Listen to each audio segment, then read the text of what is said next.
All right, welcome to our special program, A's Stadium Journey, and our special guest tonight is Oakland's Mayor, Libby Schaaf. Thanks for coming in. Thanks for doing this. Thanks for having me. You're welcome. Hey, I just want to clarify, I work for NBC. I don't work for the A's, but I am a proponent of this project. I think that might come across in my line of questioning here.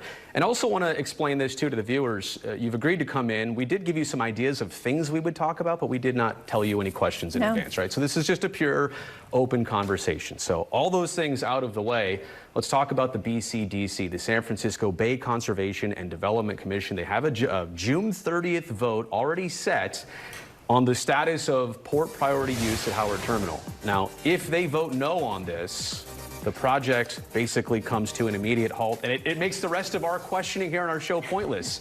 So this is critical. This has, by the way, nothing really to do with Oakland, although you have presented to the BCDC.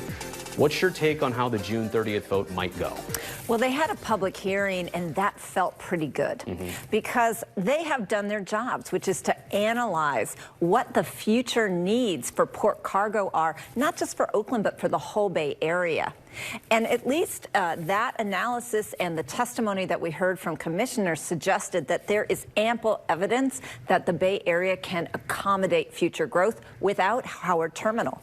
And it's important to remember that BCDC also has a charge to give the public access to the waterfront. Right. And remember, this is a terminal that the port has been trying to lease to an operator for 10 years.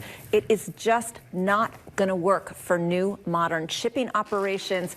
Give it to the people. They want it. And to clarify, the BCDC, they're not voting on the project. They're voting on land use, port priority use. Can it be used for something else besides shipping? The port also, this area, I should say, also needs a turning base expansion, which the ballpark can accommodate. But can Howard Terminal ever be used again as a viable shipping site in operation? Is it ever functional for that? Well, that's part of the question that they're going to answer. And we know right now it's being used for parking, for storage of boxes. That doesn't require waterfront access. And we've demonstrated that there are other parts of land that can be used for that supportive activity. Right. All right, so I'm saying you, the city of Oakland and the Oakland A's have been in talks for many months now, almost a year, I think, in terms of a development agreement and a community benefits agreement. Those things seem like they need to be ironed out before your city can take a binding vote on this.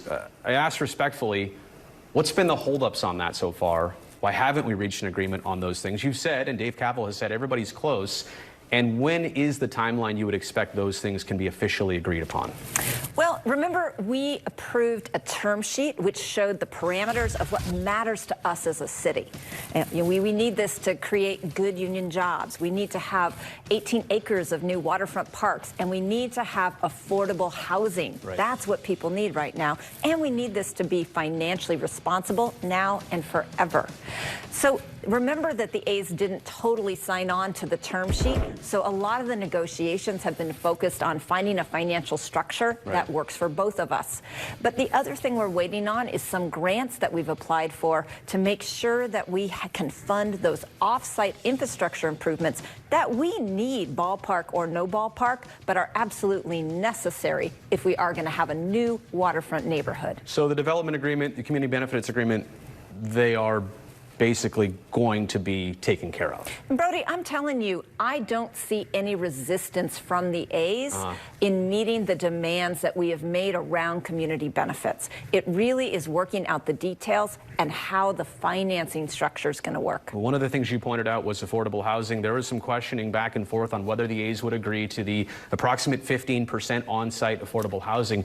A recent report by the San Francisco Chronicle says they are willing to do that, but they also want a little bit of a kickback in terms of parking tax, sales tax, and business taxes, but the city has reportedly rejected that offer, and you guys have yet to counter. Is that an accurate assessment? That is accurate, and we are in the process of giving them a counter because it's most important, though. I'm glad the A's publicly said we agree 15% on-site, 20% off-site. We're talking about more than 1,000 units of affordable housing, not just on the site, but in surrounding neighborhoods to make sure that the project doesn't cause displacement. As a homeowner in the Bay Area, I understand that this market, housing-wise, is very unique. Oakland is certainly a part of that.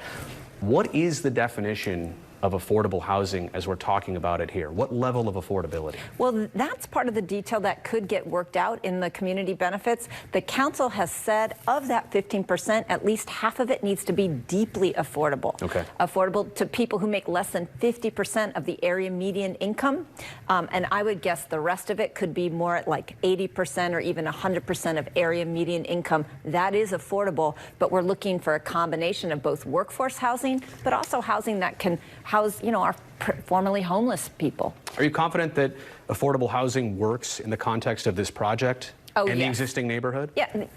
Today, we need affordable housing everywhere. Okay. We need as much as we can get. It is one of the top concerns of Oaklanders. But again, this project will enable more than 1,000 affordable units.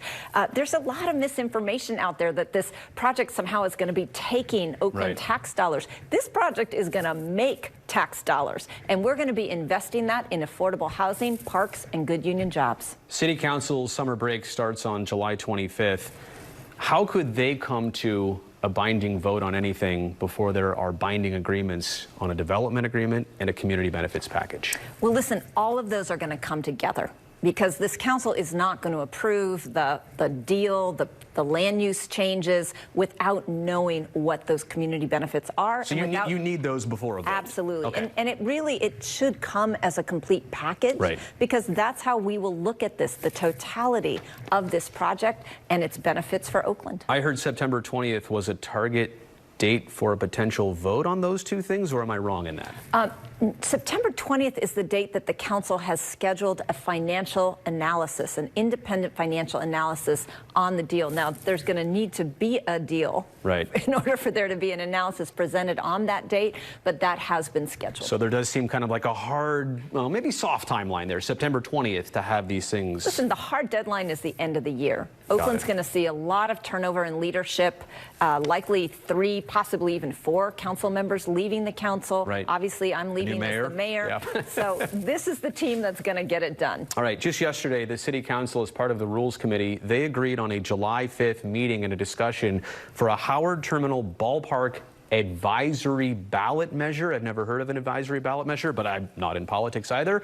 It's not a public referendum vote. The public does not get to decide on this project, but it's kind of close to that. Is this a negotiation tactic? Is this a stall tactic? And what's your thought on those developments from yesterday? I believe that this is a tactic by the opposition to both stall and to have a means to continue to push misinformation out to Oaklanders.